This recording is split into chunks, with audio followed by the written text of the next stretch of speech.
가치에 대해서 한번 얘기를 먼저 해볼게요.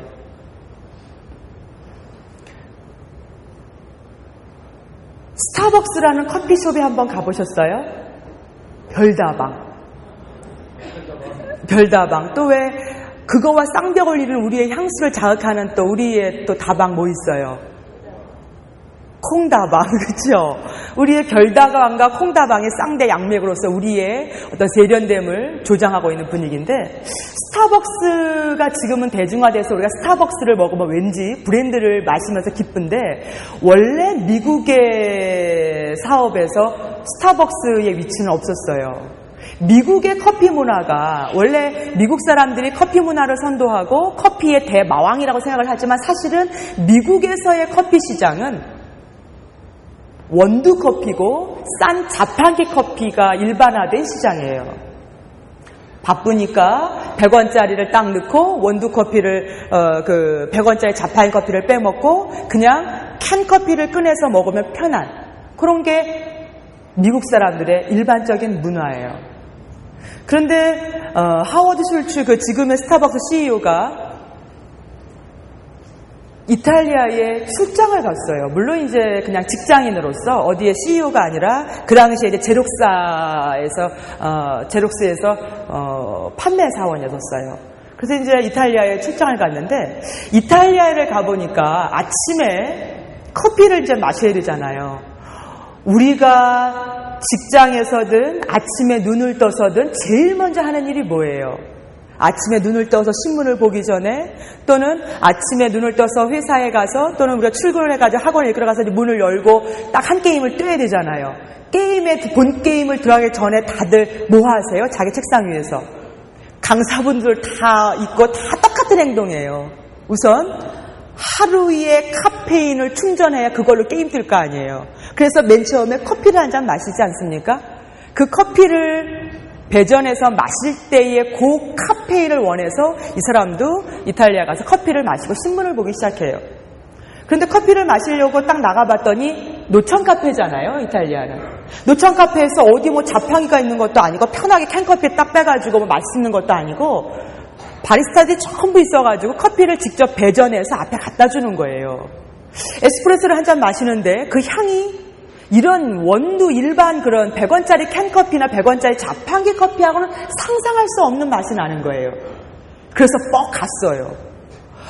아니, 미국에서는 전 세계에서 이렇게 잘 산다라는 미국인 나는 이런 커피를 먹어본 적도 보도본 적도 없는데, 이탈리아 얘네들은 맨날 조상이 좋아서 먹고 사는 거지 엄청나게 부가가치를 창조하지는 않은데, 얘네들이 뭔 머리를 쓸 게 많아서 고급 카페인을 충전해야 된다고 얘들이 이런 걸 다 마시나? 유럽 사람들은요, 전 세계에 좋다라는 모든 원두 콩은 자기들이 식민지로 했던 그곳에 가서 다 수입해다가 지들이 먹고, 정작 미국에는 싼 원두가 그대로 들어가서 캔커피로 제조되어서 나오는 거예요. 맛이 갔어요, 이 사람이. 와, 요것 봐라. 왜 이렇게 진짜 브레인을 많이 써서 머리가 터질 것 같은 미국 시장에는 왜 이런 고급 원두 커피의 맛과 고급 원두 커피가 제공하는 뭐가 있어요?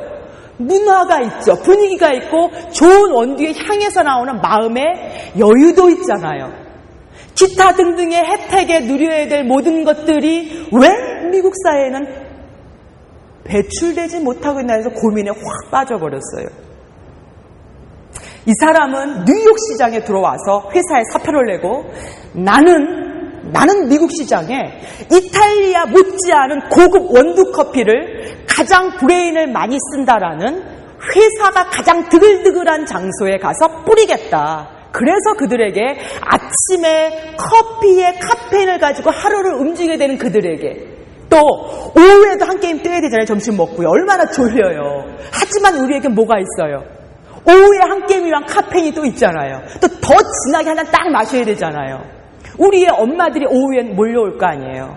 우리의 살짝 이상한 엄마도 올 테고, 뭔가 오늘 우울했던 엄마들 와서 아이에 대한 그 온갖 좌절과 실패와 자기 인생의 슬픔이죠. 아이가 잘못되는 건. 성적 안 나오는 아이들을 위해서 우리에게 와서 또 얘기할 거 아니에요. 학원을 끊어? 원장 이거 되겠어요? 내가 얘 이렇게 일을 하고 여기 보냈나? 학원이 한두 개인 줄 알아요, 원장님? 그 강사 걔 이름이 뭐야, 걔? 막 이런 엄마도 있잖아요. 애가 문제가 아니라 엄마가 살짝 이렇게 된 사람 있잖아요. 이 사람들을 상대하기 위한 우리의 에너지인 카페인을 먹어야 되는데 그 오후에 먹는 카페인이 또 그 싼 자판기 커피를 먹어야 되는 거예요. 이 사람은 뉴욕에 들어와서 그렇게 브레인을 많이 쓴다라는 사람이 디글디글한 장소 한 코너에 아주 세련된 인테리어를 한 스타벅스의 1호점을 출범을 해요. 그래놓고 자기가 직접 커피를 배전해서 아침에 그 모닝커피를 먹고 회사로 출근하는 그들이 와서 앉아있는 공간에 와서 같이 이야기를 해줘요. 손님, 이 커피는 케냐산인데 케냐에서 온 커피는 이런 특징이 있어서 맛이 더 진하지만 카페인이 완빵입니다. 오늘 지쳐 보이셔요. 요거 한 잔 드시고 오늘 하루 끝내주게 살아보세요. 이러고 얘기를 해주는 거예요.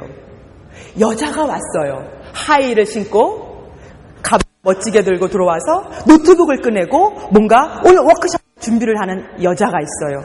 그녀에게 따끈한 에스프레소의 한 잔을 주고 이거 엑기스예요.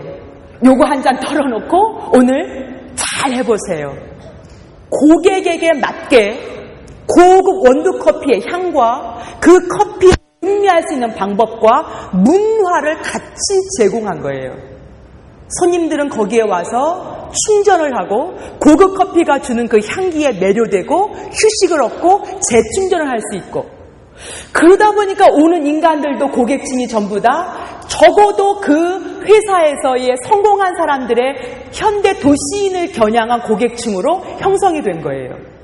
그래서 거기 들어가 노트북 펴놓고 뭔가 워크를 하고 있으면 있어 보이고 그리고 왠지 거기 가서 영어책 펴놓고서 영어로 뭐 공부하고 있으면 쟤네들 굉장히 잘 나가는 애들 같고 아줌마들이 거기 가서 커피 한 잔 마시려고 케이크에다가 이렇게 먹으려고 하면은 굉장히 저거는 시대에 떨어진 어떤 그런 저런 아줌마가 여기로 오나 해서 굉장히 소외감이 느껴지는 그런 문화를 걔들이 만들어 선도해 나갔고요.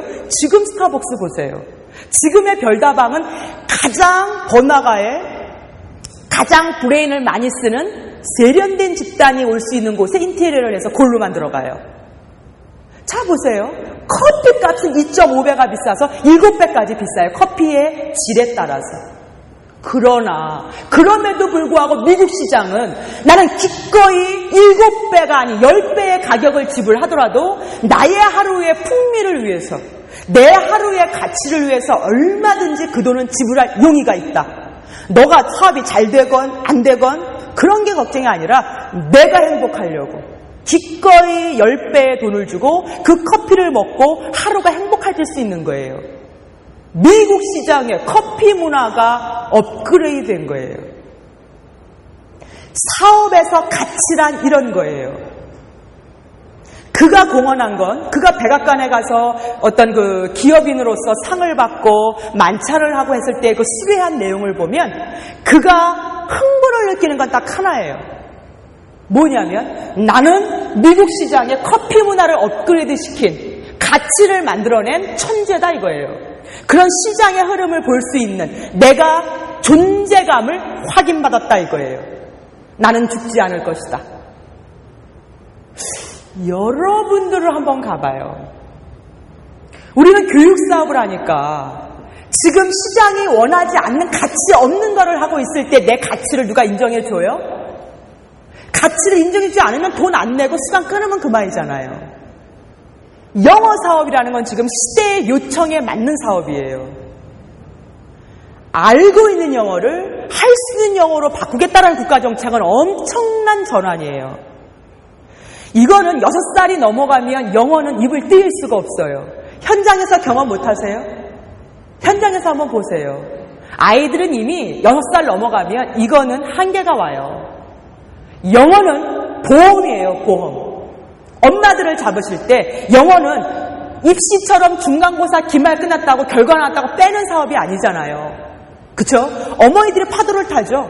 이거 갑갑하고 애가 와가지고 철자 죄 틀리고 숙제도 어느 날은 막 지겹다고 안 해가고 맨날 무슨 소리인지 하나도 모르겠다 외국인하고 소통도 안 된다 그러고 끊어달라고 얘기하는데 엄마들이 살짝 어때요? 중심이 없죠. 엄마들은 확 끊으려고 그런단 말이에요. 우리는 이 사회가 지금 추구하고 있는 할 수 있는 영어에 뭘 대줘야 돼요? 보험을 대줘야 돼요. 영어는 보험이에요. 어머니들이 수학 100점 금방 나오고 암기해가지고 사회, 과학 나오는 그런 과목이 아니에요, 어머니. 지금 어떡하시려고 그러시는 거예요? 라고 내 영어 사업부가 가진 사업의 가치에 대해서 자긍심이 있어야 돼요.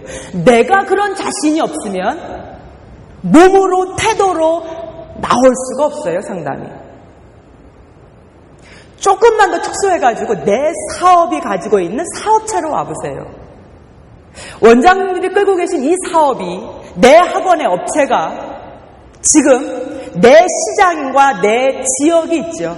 내가 내 지역에서 내 고객들이 원하는 데 와 있는지, 그들이 나를 가치 있다고 느끼는지, 나는 시대가 요청하는 가치에 맞다고 판단해서 어떠한 특정한 프랜차이즈 선택을 했는데 그 프랜차이즈를 잘 운용해서 내 지역에 잘 밀착하고 있는지, 가치를 제공하고 있는지를 생각하셔서 그 가치를 빨리 찾으셔야 돼요.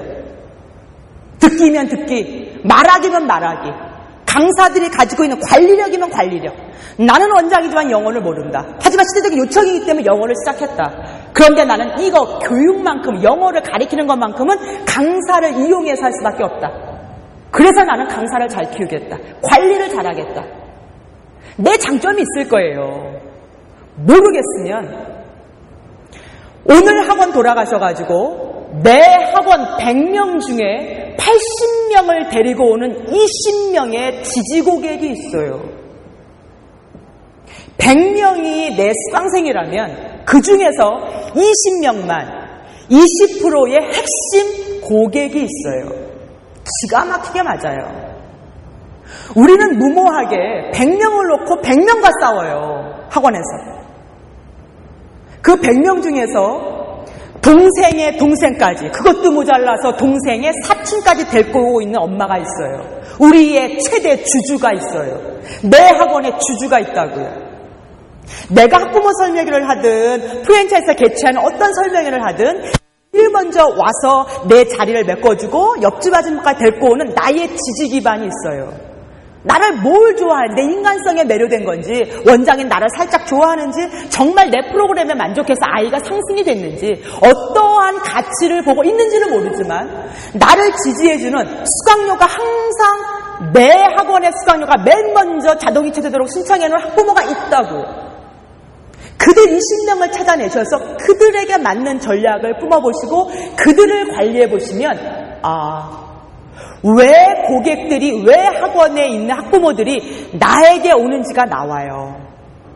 그들 20명을 가지고 다과회를 하시든 설문조사를 하시든 그들을 분석하시든 어떤 형태로든 내 지역에서 내가 먹고 살 수 있는 이유는 바로 이거구나.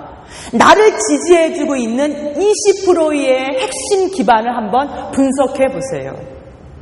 그 엄마들은 내 학원에 무엇을 믿고 보내는지. 우리는 지금 어렵다 얘기할 것이 아니라 내 학원이 가지고 있는 원칙이 있어요. 내 학원을 믿고 오고 있는 그 조직에 뭐가 있을까요? 핵심 힘이 있거든요. 그 힘이 내 학원이 끌고 가고 있는 원칙이에요. 이건 흔들리면 안 돼요. 원장님들하고 이런 얘기를 하세요. 어떤 게 올바른 리더십일까요? 사회는 자꾸 변화하고 맨날 매스컴이다 뭐를 통해 듣는 모든 정보는 나에게 변화를 요구하고 나는 변화해야 된다는 강박관념 때문에 너무 시달리고 젊은 친구들 계속 들어와가지고 학원 원장으로서의 마인드가 어떻고 시대가 어떤데 어떻고 맨날 고용정책이 어떻고 막 이런 얘기 떠들었었는데 또 살짝 외국인 애들 한번 데리고 왔다가 또는 뭐 연수 한번 갔다 온 애들 한번 풀어놨더니 얘들 뭐 외국 한번 나갔다 왔다고 시대에 뒤떨어지는 원장님이라는 둥 다른 학원 원장님들은 요즘 안 그런다는 둥 젊은 원장님들 요즘 공부 많이 하신다는 둥 쓸데없는 말을 찌꺼리고 갖고 나를 두려움에 떨게 하잖아요. 그쵸? 그래서 질문이 많이 와요. 나의 리더십에 뭐가 문제가 있는가? 내가 조직을 끌어가는 방향에 내가 학원 사업을 하고 있는데 내가 회의가 올 때가 있어요. 두려움에 쌓인다고요. 다 변해야 돼요. 맞아요. 유연성을 가지고 벤치마킹서부터 변화해야 되는 거 무진장 많아요. 하지만 절대 변화해서는 안 되는 것 하나가 원칙이에요. 내가 리더로서 이끌고 있는 현장이 원칙이에요. 리더십은 정답이 없는 거예요. 여러분들 원장님들이 50명에서 100명 이상의 강사들을 이끌고 있는 거대한 조직을 끌고 계시다면 지금 내가 내 조직을, 내 강사들을, 내 학부형들을 내 손을 떠난 구조 이해하시겠어요? 내가 직접 관리를 못한단 말이에요. 그런 구조가 되면 그럴 때는 어떻게 하셔야 돼요? 내가 강사를 이용해서 끌어야 되기 때문에 강사를 통한 간접적 관리가 돼야 되니까 리더십에 대한 공부를 하셔야 되지만 우리는 현장 중심의 원장들이에요. 현장이 정답이에요. 내 스타일이 정답이에요. 스타일은 선과 악이 아니에요. 원장님들은 조직을 끌어가실 때 강사분들도 마찬가지고 원장님을 대하실 때 조직에선 그래요. 원장님의 스타일을 가지고 선이냐 악이냐, 나쁜 원장이냐 좋은 원장이냐, 괜찮은 원장이냐 괜찮지 않은 원장이냐의 잣대를 가지고 평가를 하세요. 스타일은 원칙이고 그건 옳고 그름이 아니라 나와 너의 다른 점이거든요. 그걸 인정을 하고 다른 점을 가진 나의 장점에 집중해야 돼요. 지금 내가 이런 리더십을 가지고 있는 건 내 현장에 맞기 때문이에요. 그러니까 내가 살아남았을 거예요. 의식을 했던 의식을 하지 못했던 그거를 잃어버리면 안 돼요. 그러면 기반이 무너지는 거예요. 반드시 나의 지지 기반 20%를 분석해보면 내가 나와요. 내 스타일이 나오고 내 학원 스타일이 나오고 어차피 리더란 자기 그릇만큼밖에 리더 역할을 못해요. 정답은 현장에 있어요.